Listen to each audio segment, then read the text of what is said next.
We're live. My guest today is Greg Landua. He is the founder of Regen Network and the only person in the world who gives me mustache envy. Today we're diving into Regen Network, one of the earliest projects in Cosmos. We'll talk about the NCT token, which is a neutral carbon ton token, how it works, why it's useful, whether carbon offsetting is effective in curbing climate change.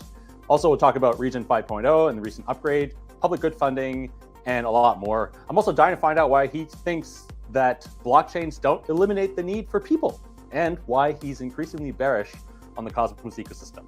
Before we get started, make sure to hit the like button, hit the notification bell, and subscribe to get notified when I go live every week. And remember that none of what we discuss here on the Interop is investment advice. And if you enjoy this content, please consider staking or moving your delegations to Interop. My long-term goal with the podcast here is to not take sponsorship, and staking with us is part of building a sustainable business model. We're live on Evmos, Quicksilver, and I'm very excited to announce that we made it into the Osmosis and Juno active set this week, and we need your delegations to keep moving up the ranking. So please stake with us. Just look for Interop in the active validator set. My guest, Gregory and Regen, is coming up next, right here on the Interop.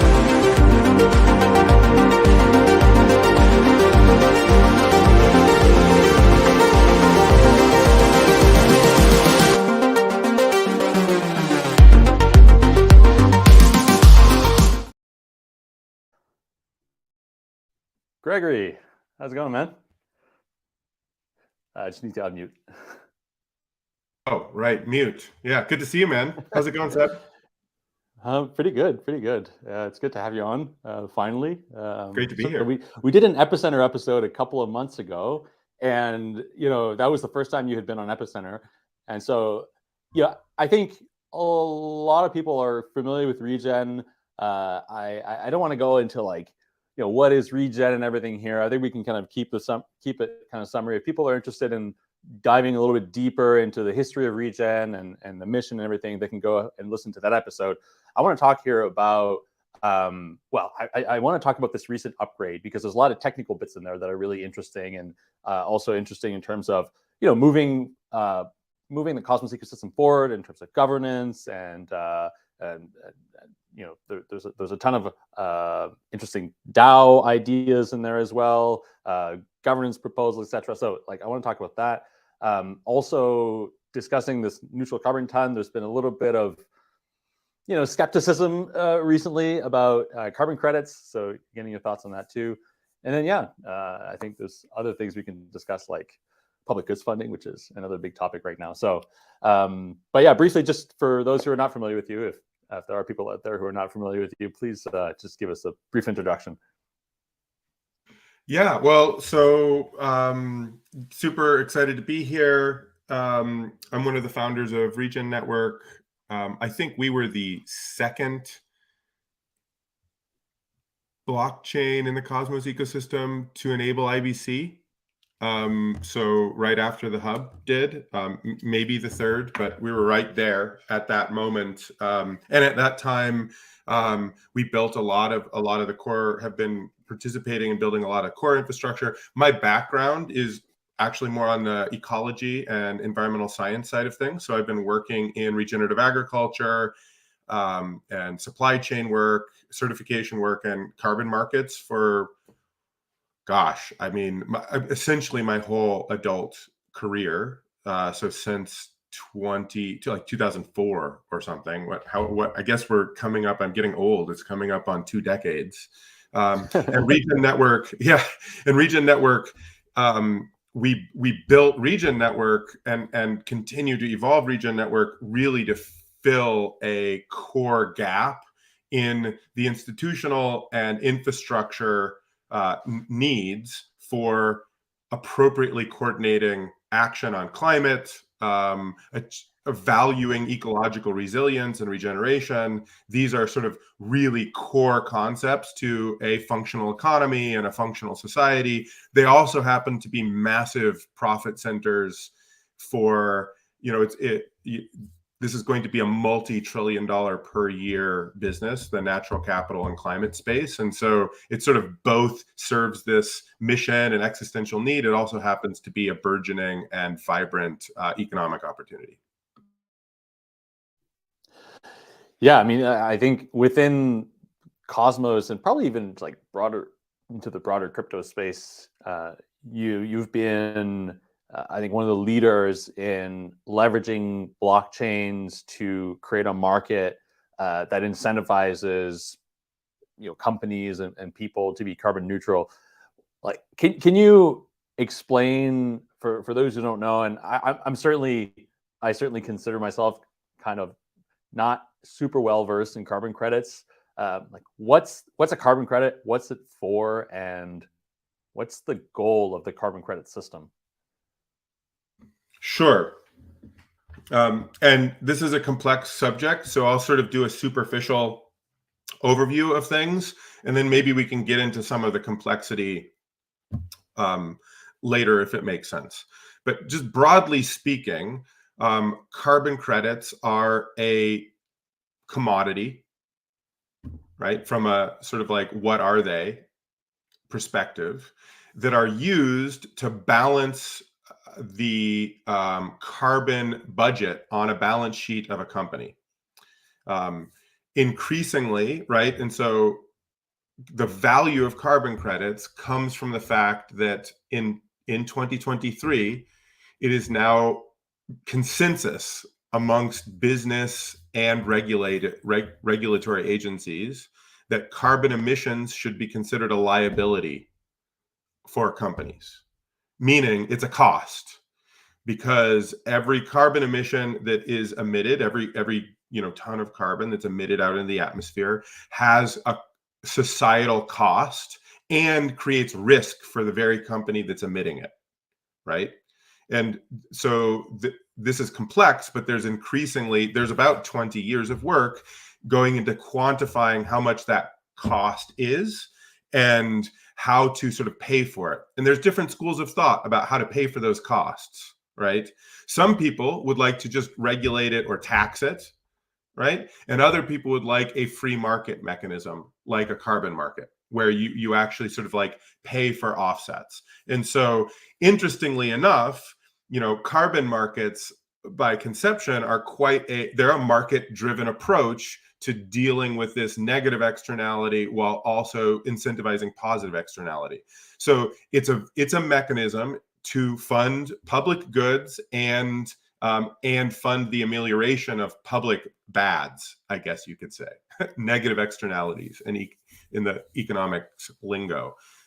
So essentially, again, to sort of recap, there's sort of carbon liability that companies accrue by emitting carbon. Generally, that is tracked according to commitments that companies make. The recent sort of like world coordination process was in Paris, right? And so people talk about the Paris Accords that happened in, what was it now, 2019? Paris 2019. I think it was right before COVID. I think so. Yeah. And everybody came together and basically said, hey, we want to have a global economy that is carbon neutral by 2050, meaning we're capable of sequestering or our in-breath and our out-breath of carbon in the global economy is balanced by 2050. And in order to do that, every industry and every business and every company made a set of commitments.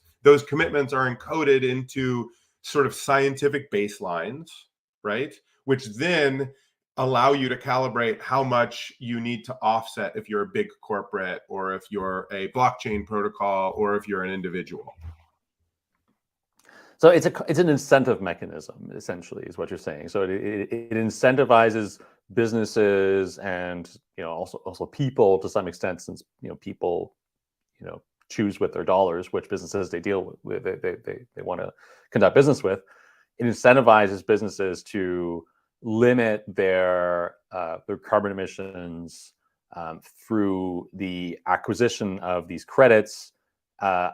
Now, it puts a cost on carbon emissions, and therefore a positive value on carbon sequestration and avoided emissions. And that then incentivizes businesses to reduce their emissions to be smarter, to choose more energy efficient manufacturing or transportation options, because it costs them money if they're inefficient, right? So Yeah. so it creates a price to balance this thing which we all need, which is a healthy biosphere and sort of a balanced carbon cycle. So when considering the cost of carbon, so yeah,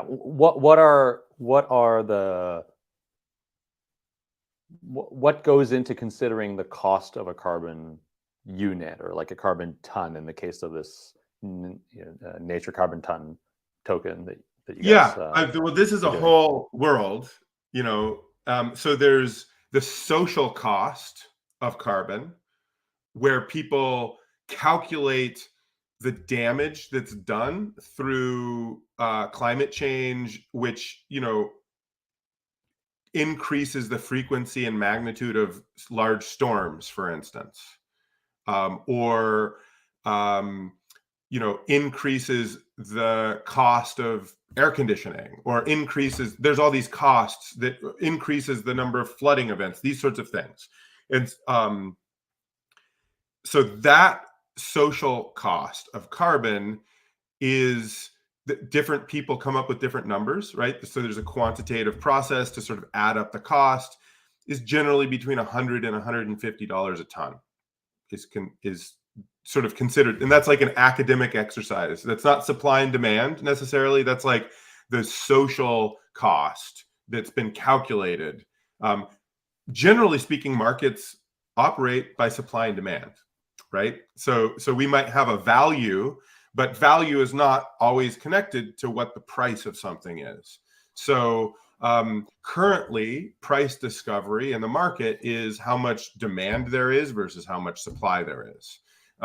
So there's different market segments. There's compliance markets like the European Union, right? So the European Union has a compliance market where they have, like, they manage you know, there's regulatory and government oversight around the carbon markets, and every company has sort of their allocation, and they have to balance that on the carbon market. We could Google it really quick.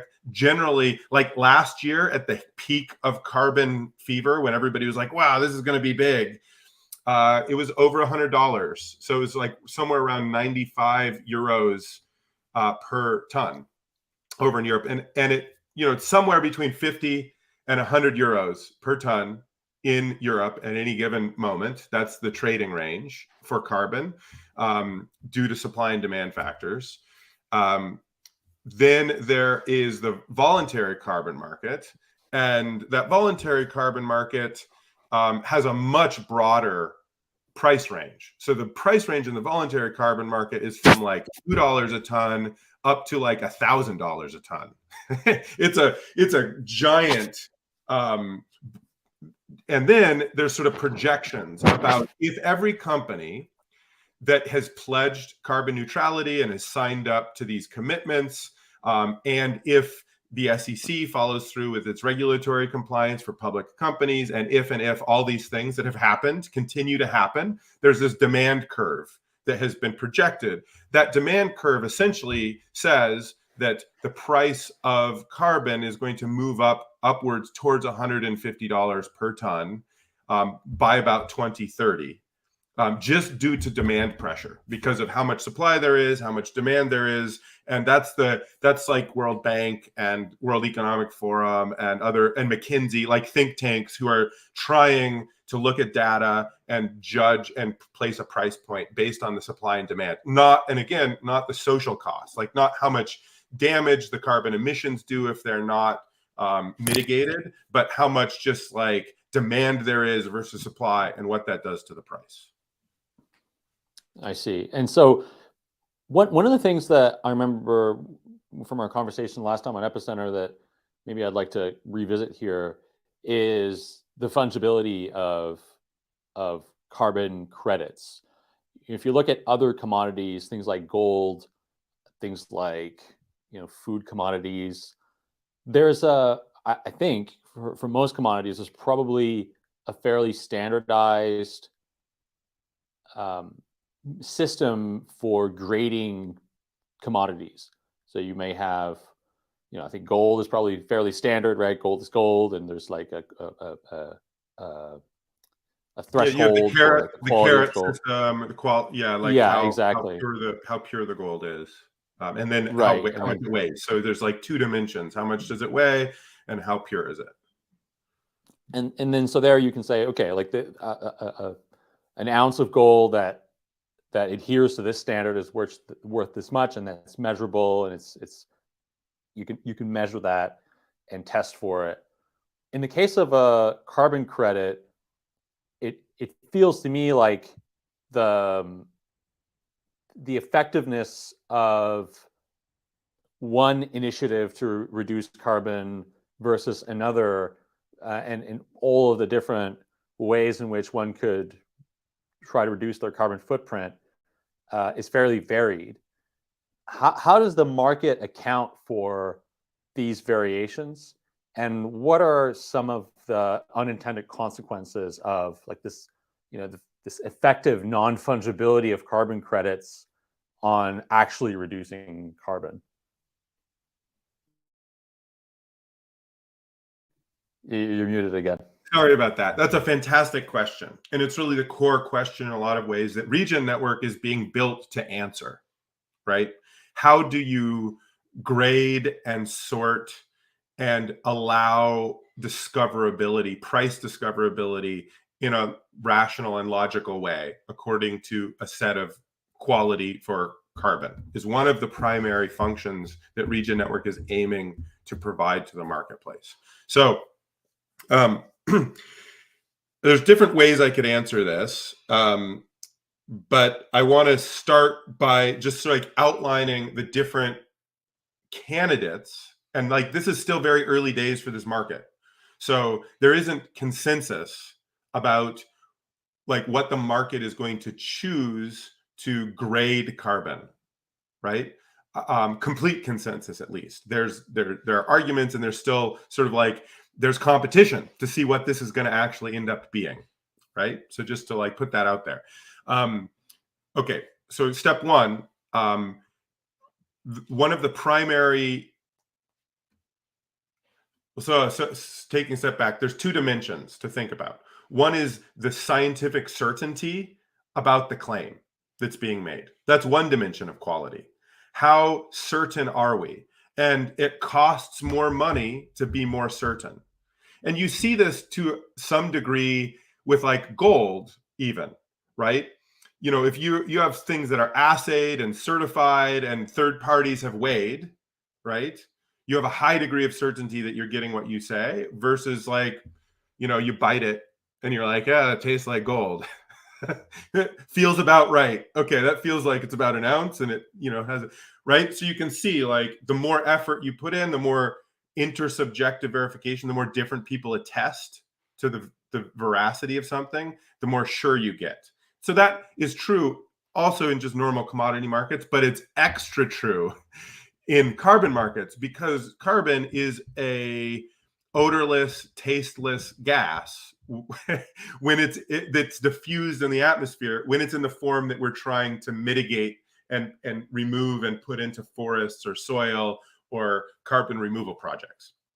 So so you need a lot more sophisticated methods to verify a claim related to carbon. So that's number one. So the first dimension is just like rigor and quality of the science behind the claim. And we can get in, like we can dig into the sub attributes of that. The other attribute is, and I like to put these on like a XY axis and, you know, think of them as, you know, there's like scientific quality and then there's impact quality.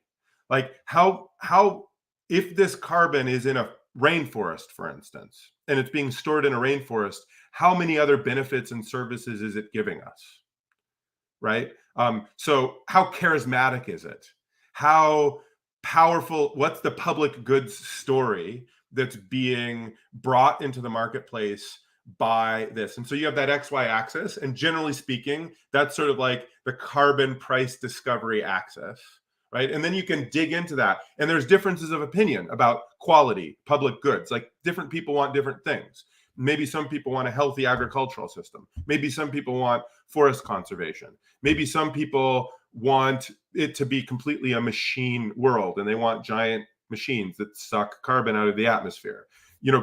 People have different preferences, and so therefore that relays into the marketplace. And then there's a scientific rigor. Okay, now let's like desymbol that pattern into some of its component parts. So this is going to be a little jargony. I'll try to say a term and then unpack what that term means, generally speaking. So quality concern number one is durability or permanence. That those two words are interchanged, and even in the marketplace. That's how long is the carbon in question going to be sequestered and stored out of the atmosphere, right? And in some, like in an agriculture carbon credit, the durability and or permanence is fairly low because it's a shorter carbon cycle. Like, because soils naturally breathe and they have a tighter relationship between than, for instance, like turning it into biochar or even a forestry project. The carbon cycle is a little bit longer, right? Okay, so durability and permanence, that's a prime concern, and for some people it's the highest concern.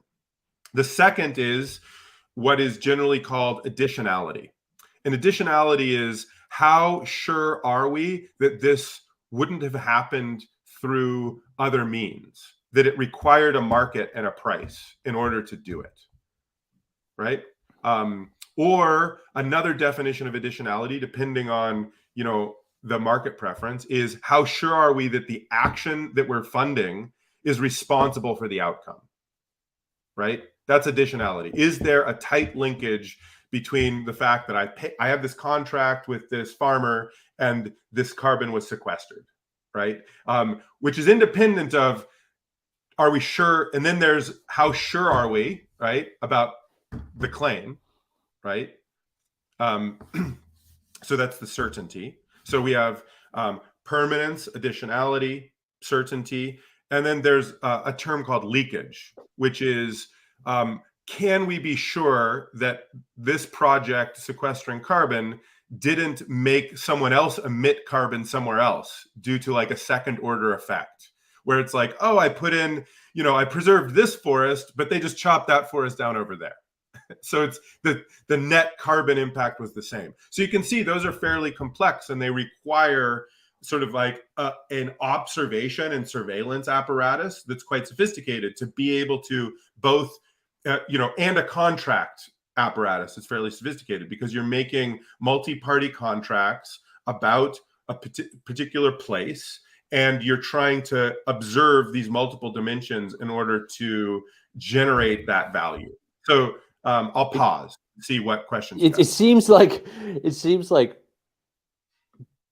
what you're saying is that these assets, in order to be priced accurately, have various axes of scientific, but also maybe some amount of subjective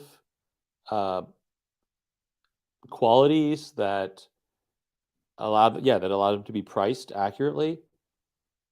How effective can we hope that these assets are actually priced, and how confident can we be that these methods of measurement are accurately representing the carbon that a specific credit is offsetting?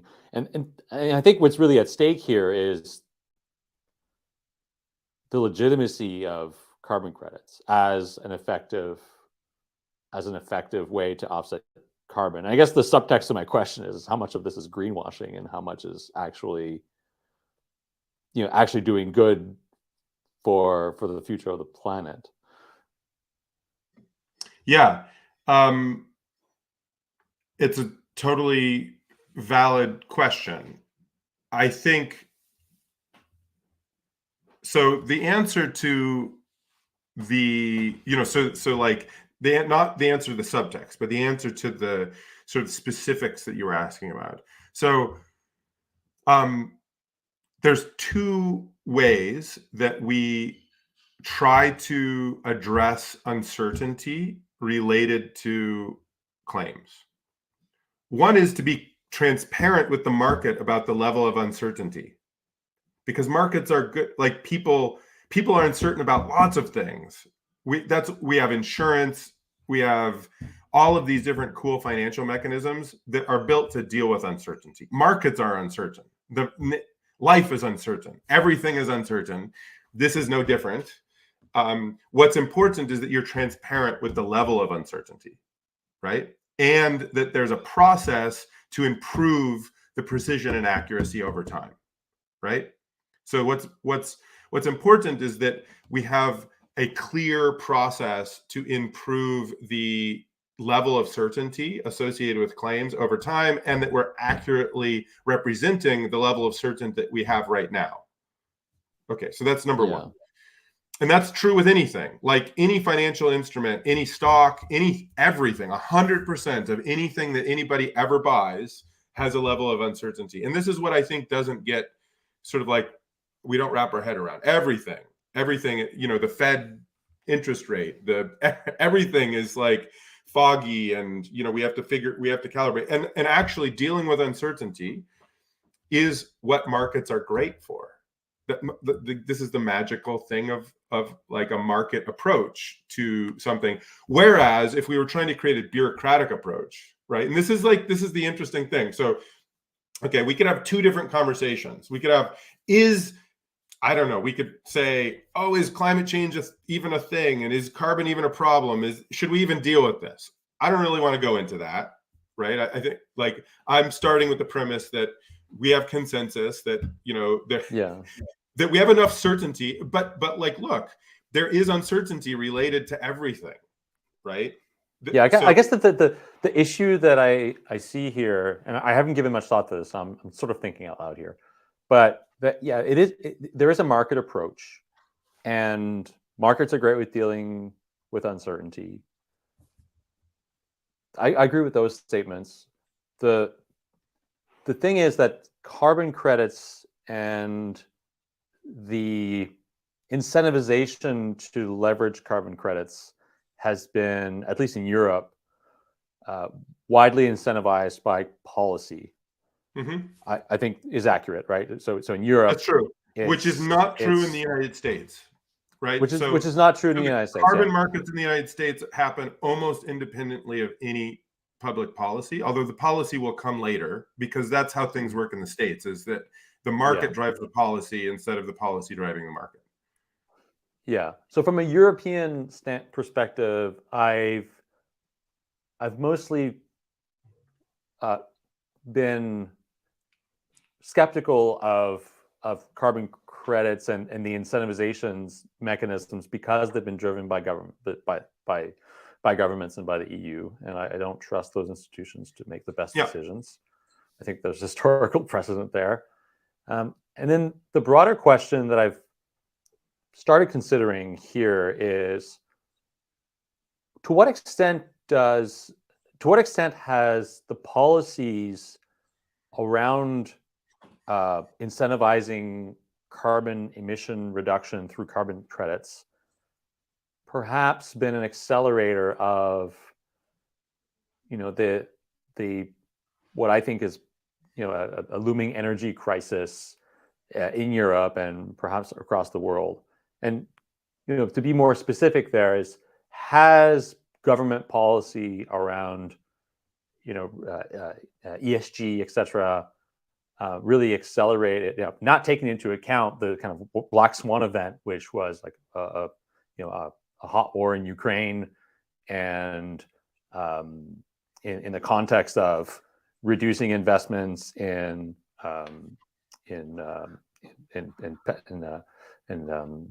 nuclear, reducing investments in fossil fuel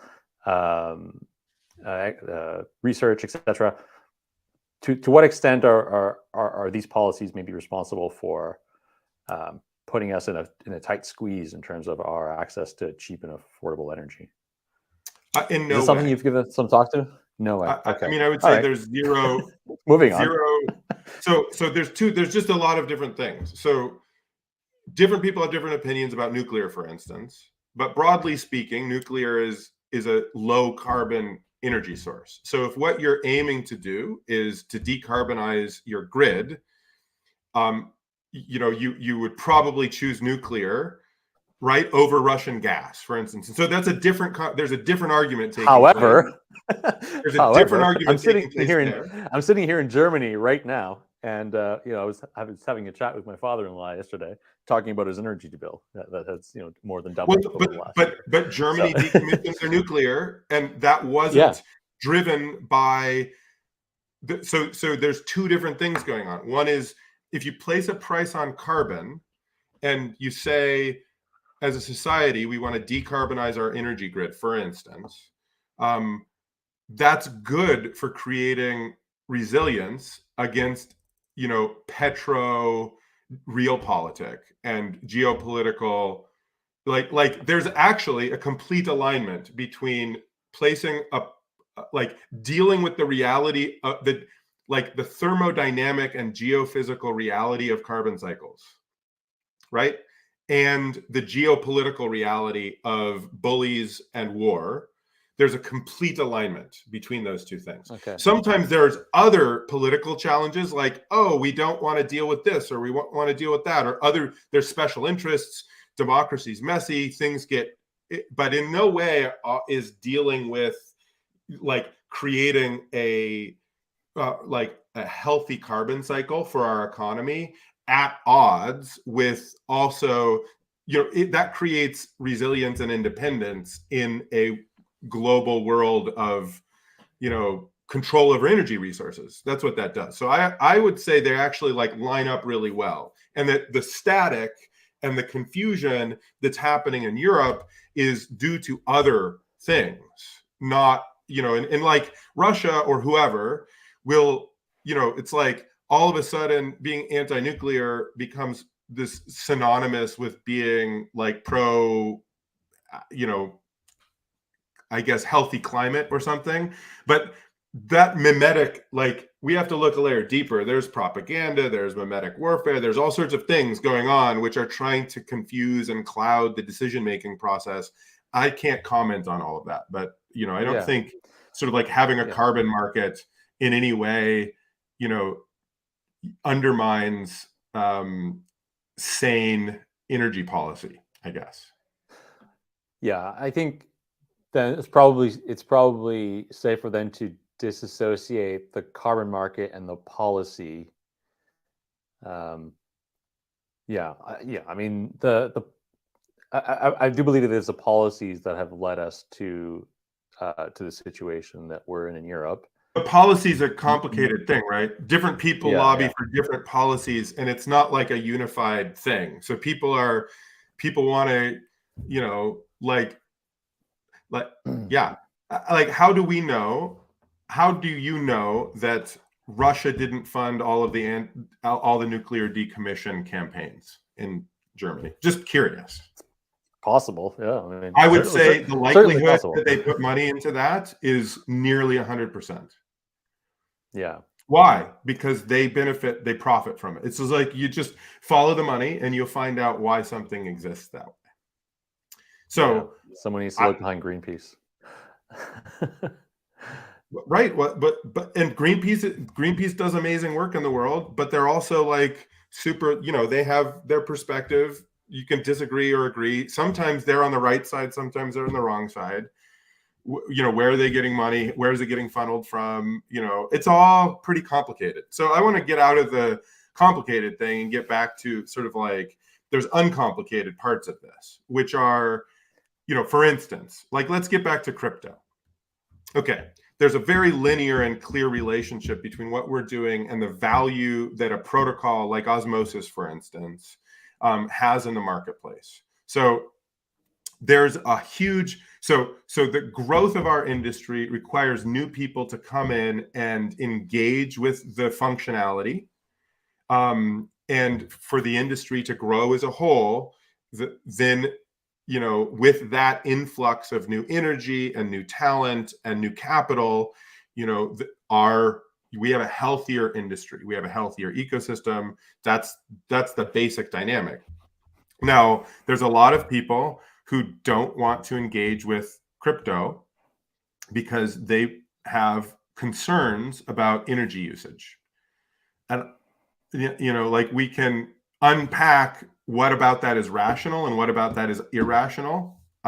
We can have this different conversation. I'm just stating that that's a big thing for a lot of people, right? Yeah, I mean, it is a thing that is mostly, I mean, for most blockchains, an irrational concern. I think. Well, I think most people would agree. I would say it's a completely rational concern that gets blown out of proportion and is misunderstood. That's what I would say. I'd say it's a completely rational concern because everything that we do we're beings of carbon, running computers of silicon that require usually carbon energy in order to keep them running. And in order for us to have the conditions for health and wealth and success, we need to not shit in our own nest, essentially, right? You have to keep the conditions for your welfare good. It's just like as if, if you had a,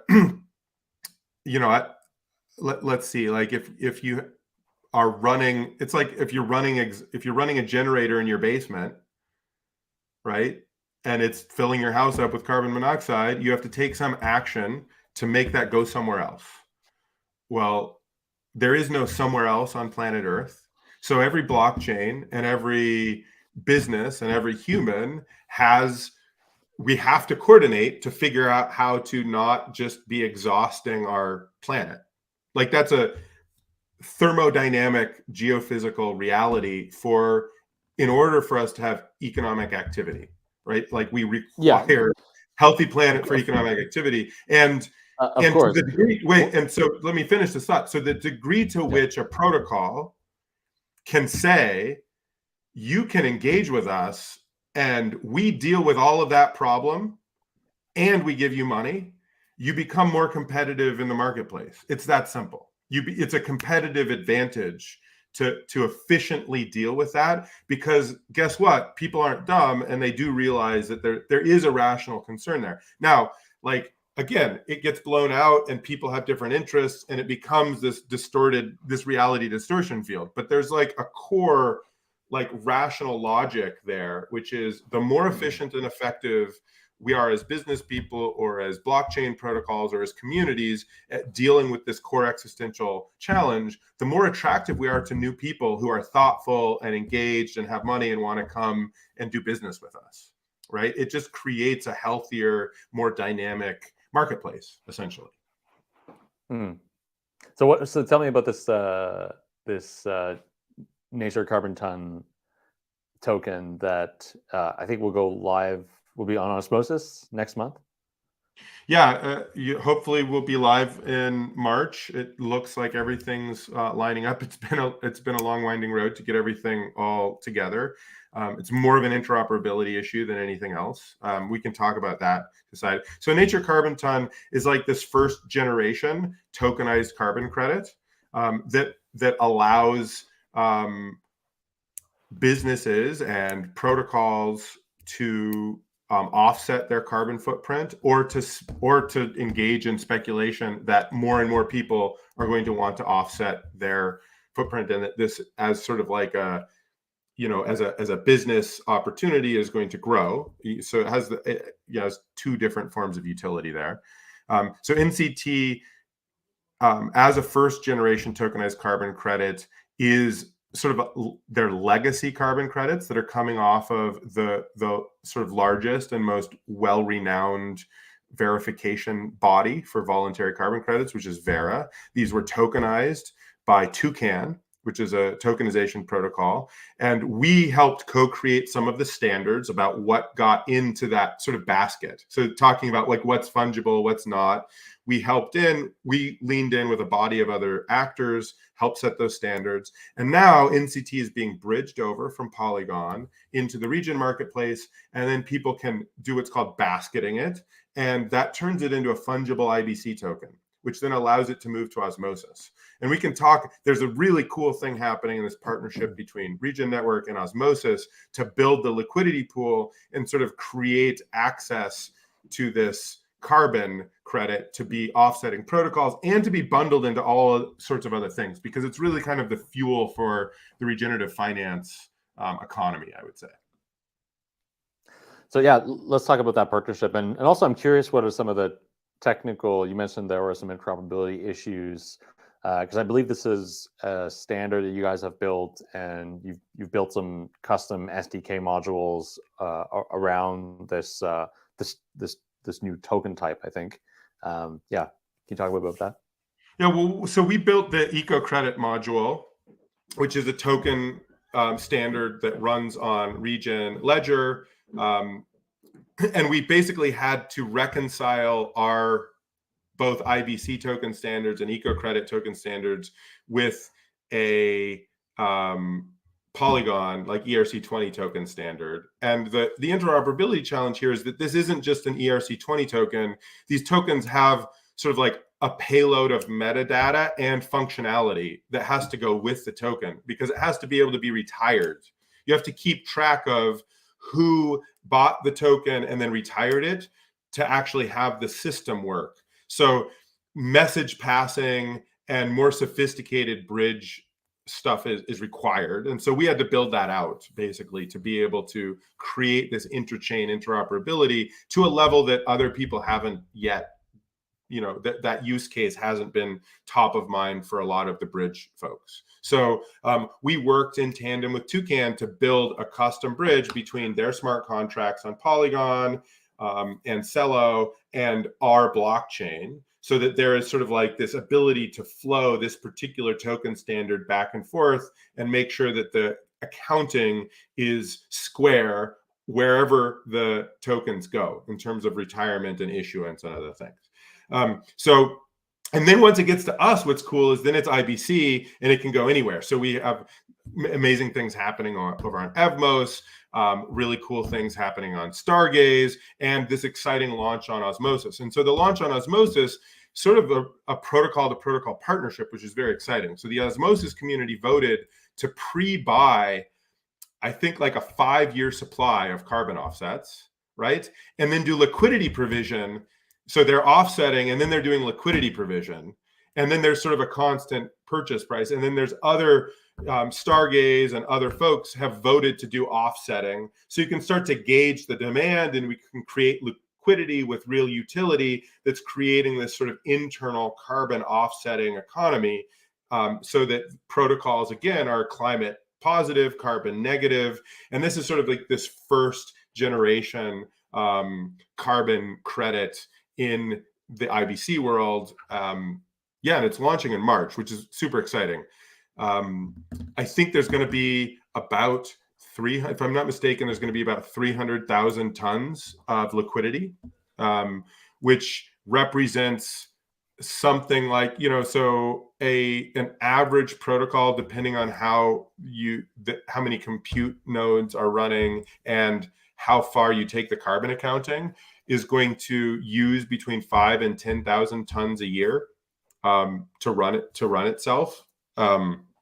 So you can kind of get a sense of sort of like the demand dynamics and the liquidity dynamics that's getting bootstrapped and sort of spun up through this launch. So the Osmosis chain, through a governance proposal, bought 300,000 tons of. It's about 150. It was less than that. There's also other liquidity provided, like Regen is providing liquidity. Other folks are. I think in total it's around 300,000 tons. Okay, so effectively there's going to be a liquidity pool on Osmosis that represents about 300,000 tons of carbon. Yeah.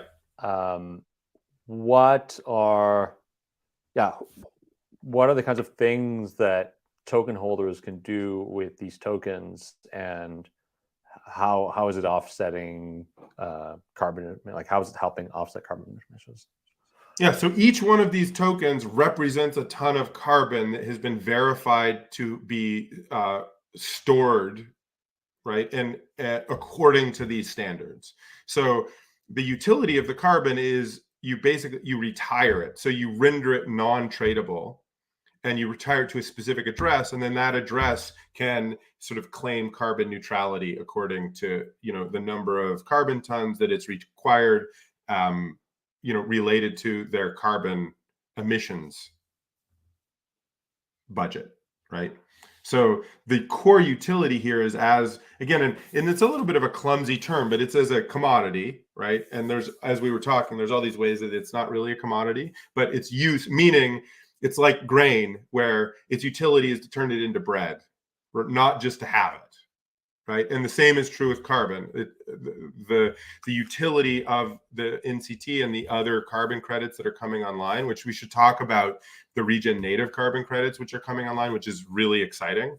We should talk a little bit about that. But the utility is really to buy it and retire it, right? Its use.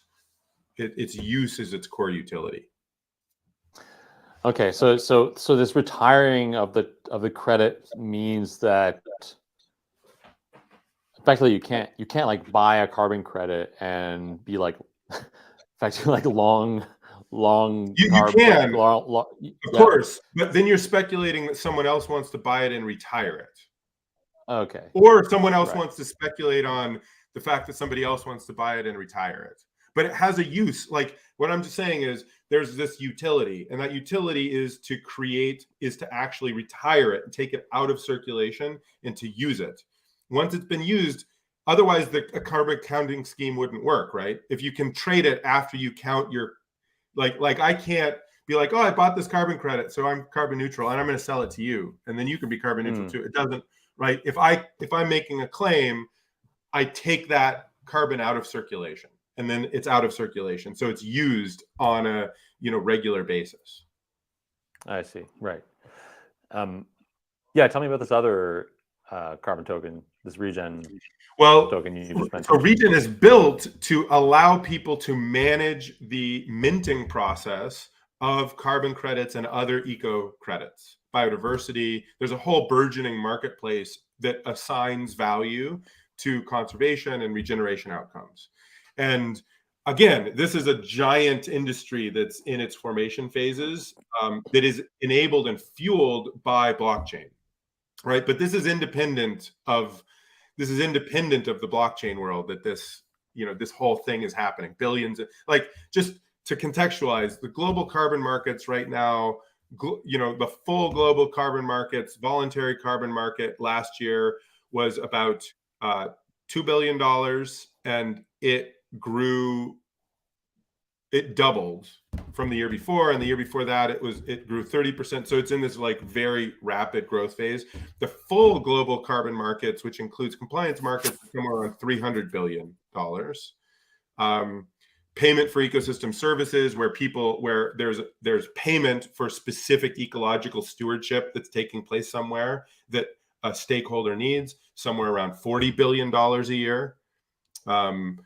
So these are, and these markets are set to grow to $2 to $5 trillion a year between now and 2030, 2035. So it's very fast ramp up that's taking place. Lots of activity, lots of investment activity, even in this bear market, in quotes. So what Regen Network does is it allows people to come together and create a credit minting standard, right? Where you say, this is how we're going to measure, this is what we're going to measure, how we're going to measure it, how we're going to answer additionality, durability, leakage, permanence.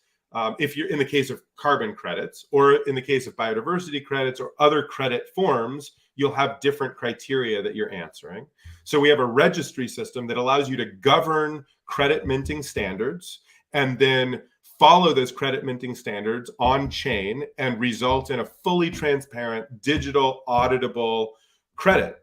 And that's the functionality Regen Network has. That's our core utility as a network, right? And our state machine, our governance is built around securing and giving that functionality to a community and allowing that community to govern those crediting standards efficiently.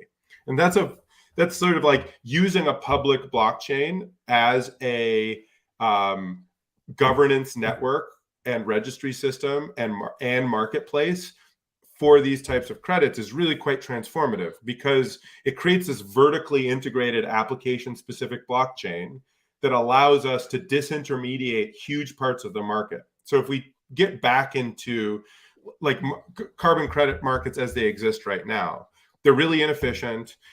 There's a lot of middlemen in between a buyer and a seller. It's very hard to do price discovery. It's very hard to know exactly what you're getting. And by integrating a registry system with a marketplace, we really disintermediate that. So you know exactly what you're getting. It's efficient to like mint and go through the process. And then you can actually set the foundation for this efficient price discovery. We know what we're getting and why we're getting it, and just like really transform that industry and build it on solid footing. One of the other things that's very exciting about how we've approached things at Regen Network is stakeholder governance. So traditionally, a market like this may end up getting captured by demand. That makes sense. Like it's like the people with the money end up capturing the full marketplace. Well, in this case, we actually have land stewards and indigenous people and scientists participating in governing and owning the network alongside the buyers and the corporates and the verifiers and these other bodies. So there's like a co-ownership of the marketplace and the platform, which generates the legitimacy, the transparency, the efficiency, and the trust that the market requires to actually work and to generate the outcome. At the end of the day, the outcome needs to be that the unit that you buy clearly and directly represents the impact that it says it does, right? That's the core question, right? That's the core question. And any of the challenges and confidence that the marketplace has around that undermine the value of that unit for sure. So that's kind of, Regen Network's focus. And circling back to NCT, NCT is this first generation liquidity launch of the best possible in this moment carbon credits, right? And then there's this next generation. And I just mentioned, we've built this functionality on chain. We've built a whole community. So there's more than 40 different groups innovating their own credit classes right now, going through governance and science. That's a giant undertaking. Like, just people should understand there's a huge amount of science, research, development, and community power going into what's taking place. 6 of those credit classes are coming over the next 2 quarters into Regen's marketplace. So there's Kulshan Carbon Trust, which is biochar credits. There's Roots Holistic Management, soil carbon credits. There are environmental stewardship credits coming online. There's Jaguar biodiversity credits coming online. There's European regenerative agriculture credits coming online. Higher quality, more sureness than the compliance market. And a lot of these are getting pre-bought. Like some of these credits you can't get, like they won't even make it to the marketplace. People are just going to buy them before they come on chain. So that's sort of like the real excitement is as we get to this next generation of carbon credits. And somebody asked, what does the Regen token do? Regen token secures the application-specific blockchain. So Regen token is really focused on governing and securing a proof-of-stake blockchain. So it's a proof-of-stake token, and its primary utility is security and governance of the core utility. Right. So up any software upgrades and other things. We haven't gotten to talk about, I mean, we sort of went in a little circle around the carbon market questions, but we haven't got to talk so much about Regen Ledger 5.0 and sort of governance. Yeah. We can also dig into sort of, tokenomics, but the high level takeaway for folks is that currently the tokenomics of Regen Ledger are a pretty standard proof of stake token economics, right? Yeah. Any plans for that to evolve in the future? Like, yeah, let's talk about tokenomics a little bit, then we can talk about Regen 5.0. Yeah. 100%. There's active conversations in Commonwealth right now about upgrading the token economics. I'm kind of a token economics I'm a bit conservative about token economics upgrades, meaning I want to see and engineer upgrades to the token economics that are not contrived and directly benefit the utility that the network is creating. So, you know, I think an engineering token economics upgrades is complex. So I think I'm of the opinion this is something that we evolve slowly. And this is what we outlined in the white paper and the token economics paper. There's a technical token economics paper that sort of charted the forward pathway, but also talked about the choice of using just standard proof of stake and why, and some of the options that were considered. If people are interested, they can go geek out on that. Some of the token economics upgrades that I think are going to be probably fairly quickly and easily adopted that are small are going to be shifting to burn regen in order to mint eco credits, making it possible to collateralize eco credit claims with regen as a form of collateral, and some specific reallocation of token protocol emissions like inflation rewards for specific public goods and utilities beyond security, because security is what's incentivized, solely what's incentivized at the moment. Those are three things that I think are going to be fairly non-controversial and aren't radical changes to the token economics. There are also, I mean, there's also a pretty fundamental radical upgrade coming up. Likely it's in governance right now, which is a shift to adopt the liquid staking module, right? And that actually transforms the economics entirely. And, you know, that looks like it's going to move forward. And I'm quite excited because that also gives us more tools to build liquidity around eco credits, for instance, in creative ways. So that's a very interesting sort of evolution that's taking place kind of organically, right? And the whole community of Cosmos is engaging in that.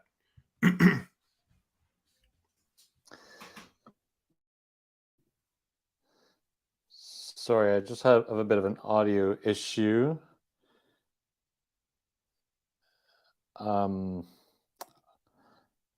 Okay. Yeah, a StreamYard just started playing some music in the background. I don't know if you guys could hear that, but that was a bit weird. Yeah, so I'd like to talk a little bit about the Regen 5.0 upgrade. So there's a GitHub page that I'll put in the show notes. There's a governance proposal that passed in January explaining this upgrade. And there's a couple of interesting things in here. So you guys have implemented some DAO support, some improvements to governance proposal, interchain accounts, and also relayer incentivization.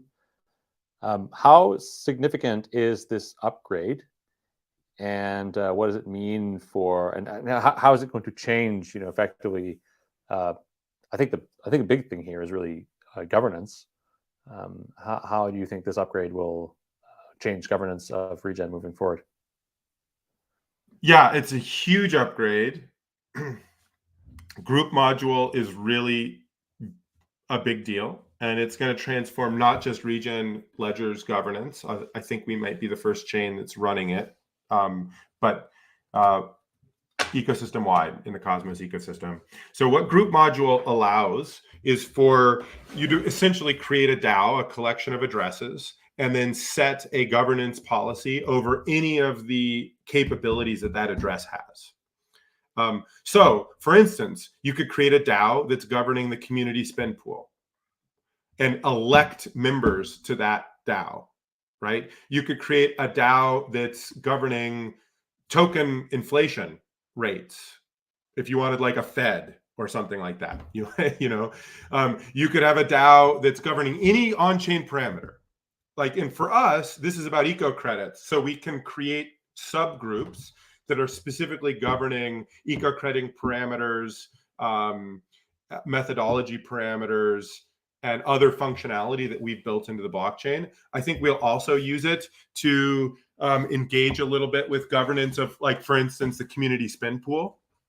And this is, I want to get into, you mentioned, Gregory's bearish on Cosmos. Well, let me say why, right? Because we continue to procrastinate dealing with important structural governance and funding of public goods issues. And instead, we engage in politics that are essentially, I want to get money from all of you. And so I'm going to engage in a political fight over this single issue instead of engaging in we actually need to transform and create a process that improves the likelihood that the outcome of those sorts of political engagements is going to be net positive for our protocol and our ecosystem. And it makes me bearish as hell right now, because I'm like, who's going to step up and make sure that, who's the adult in the room? Who's going to make sure to actually focus on the protocol level upgrades, the governance level upgrades,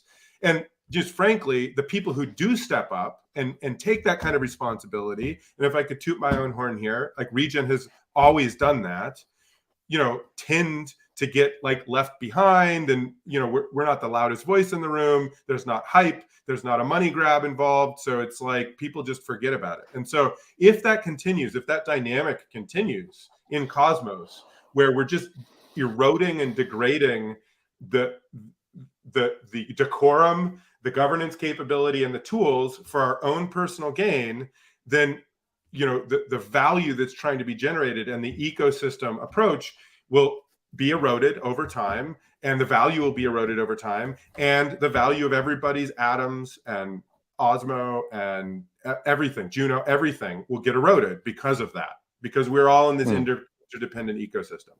So, it's a coordination. I feel like the issues with governance on blockchain just sort of mirrors and amplifies the issues of democratic governance. And I'm also not always super enthused about the way governance is sort of managed or discussed. I feel like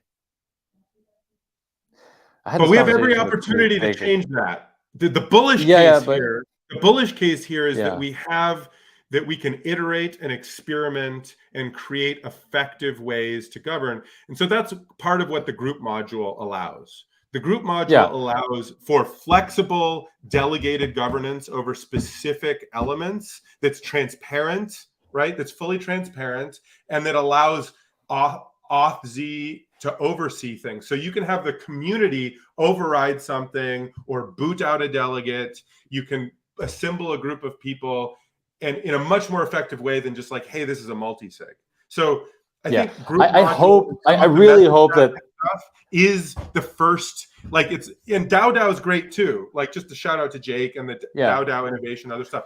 Awesome stuff. Not everybody's going to adopt CosmWasm, right? So this is a sort of safe and audited part of the Cosmos SDK that natively allows a blockchain running an IBC blockchain to deal with a lot of the governance issues from a software perspective. It doesn't solve the meta issue of democratic governance. But, one of the things I think we need to be a little bit more courageous around, and this is sort of my hot take number 2 was, blockchains don't diminish the need for humans, right? Yeah. Fundamentally, this is a coordination. Blockchains are a piece of software that allows a community to generate consensus and represent that consensus computationally. That can be value in different domains and different circumstances, but that is by definition a governance activity. We are coming together with our computers and generating consensus. So if we don't think deeply about what that means and how to do it well, and have experiments so that different people are trying different things, then we're losing the thread, I think, of what is actually transformative about the technology. Yeah, I had this conversation with Jake a couple of weeks ago, and his argument was, hey, if you're going to want to deal with the community, if you want to appeal to the community for funding, for example, you've got to deal with the fact that you're talking with the community, and so you have to address all the issues.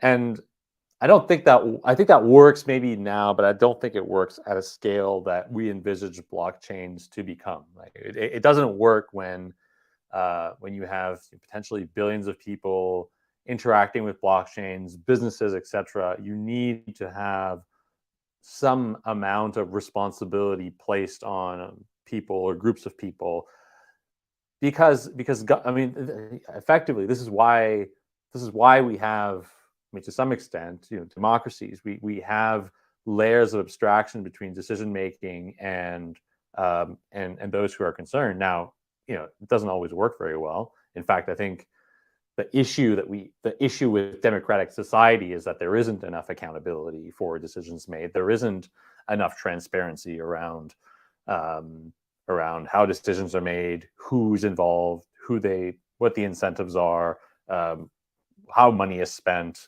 who stands to profit from decisions. And I think with blockchains, we sort of create this opportunity to improve those systems by having accountability up and down the governance stack. There's a long way to go still, and I think when you say that, of course, like people, the blockchains don't eliminate the need for people, but they do tend to amplify lots of voices, and I think that is something also that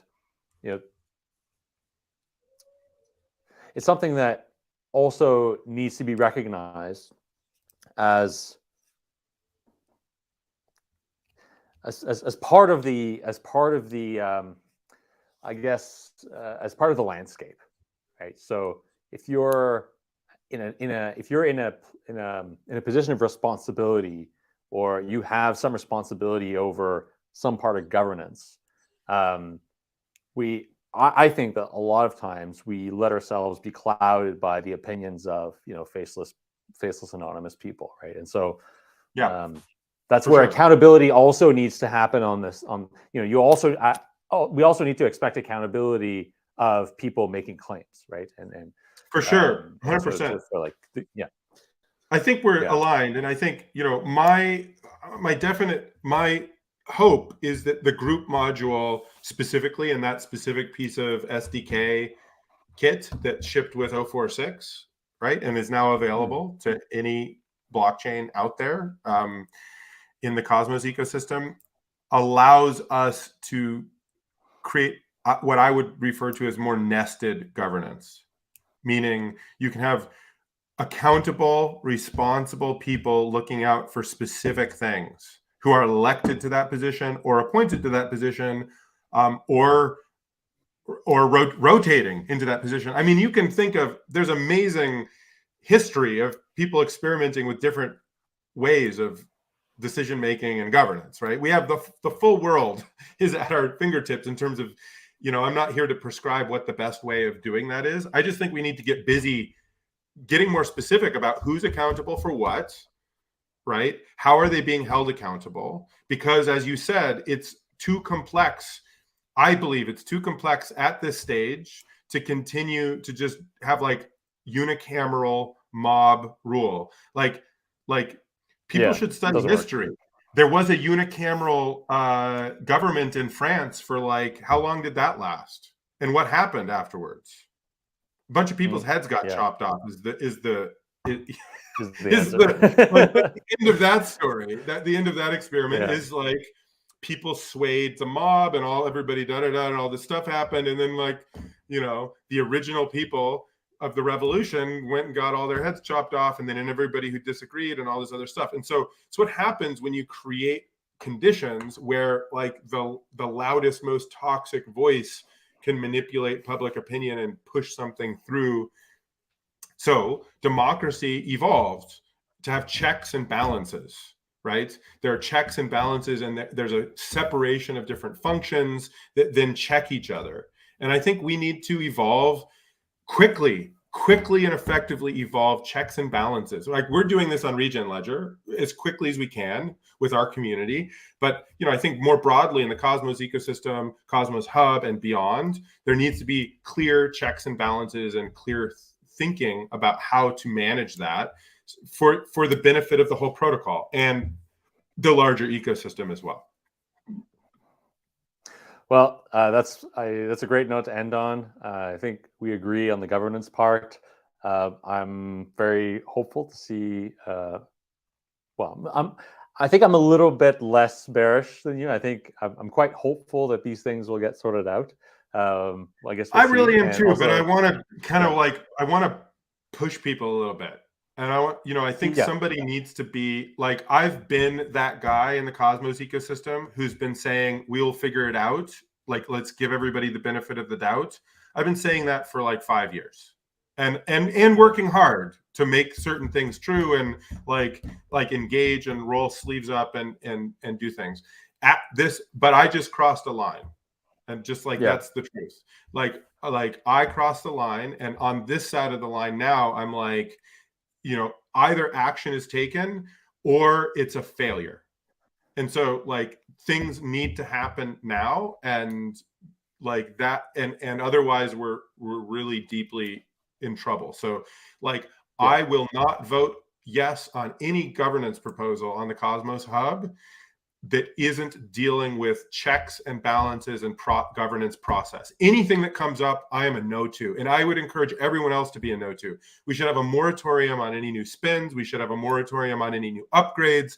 And we should say, the most important thing is to have a charter and a process and set of checks and balances in a first iteration, even if it's only for a period of time. Right? Even if it's like, we're going to do this for a quarter or whatever it is, I don't know how to push it through, but I really strongly believe nothing else should go through until that happens, basically. That's just my sort of opinion. And the Cosmos Hub leads, and that's the role of the Cosmos Hub. I mean, other people experiment in things, but in a conservative, slow way, Cosmos Hub is still, in a lot of ways, the heart of everything. And so those of us who are OGs and those of us who are new Gs and those of us who care, I think we should just basically be like procedurally, I don't know, maybe we need to start a new political party or something that's like, nothing happens until we have process. It's like I don't know, but that's that's Gregory's like, no more tolerance. And this is like, I'm saying things like, I agree with a lot of the stuff that's coming through. It's like, I agree with it, but I think there's a deeper thing that has to be addressed. And I know that that's hard and that different people are going to have different feelings and challenges with that. But my opinion is, until we deal with that, I can't say yes to anything because because I don't have the capability to follow all the threads and to assess all the things. I need to know who's accountable and how I can hold them accountable to deal with the complex decision-making that already exists, let alone is going to exist in the future. Yeah. Well, we could spend another hour just talking about the Cosmos Hub, and I realize I've got so much more stuff here on my rundown that I wish we could have talked about, but we'll have to keep it for another time. Greg, it's been great having you on, and thanks for being so generous with your time. I know you have another call in a couple of minutes here where you're going to have to ramble for another hour. People who are live and want to listen to someone basically rip apart the critiques of carbon markets live on Twitter Spaces, head over to Regen Network's Twitter, because I'm going to be interviewing Steve Zwick, who's been in the space for a long time and is the director of media at Vera, which is the biggest voluntary carbon registry system. And there's recently been a bunch of drama, Guardian articles and other things calling into question, all sorts of things. We did a bunch of science on all of this. Steve is going to be talking all about it. We've tried to cover it from all sides, but Steve is going to sort of like give his take, and it's probably useful for people to listen. And if you're curious about the foundations and how solid the foundations are for carbon markets moving forward, it should be an interesting Twitter Spaces. Awesome. Thanks so much, Greg. Talk to you soon. Ciao. And to our listeners, thanks so much for tuning in. We go live every week, so make sure to hit the like button, hit the notification bell, and subscribe to get notified. And if you enjoyed this content, please consider staking with Interop. We're live on Evmos, Quicksilver, and now Juno on Osmosis. We're at the very bottom of the list on Juno and Osmosis, and I'm really hoping that we can climb up the ranks by attracting more delegations from people like you. So if you enjoy this content, please support the channel by staking with Interop. That's it for me. I'll see you next week.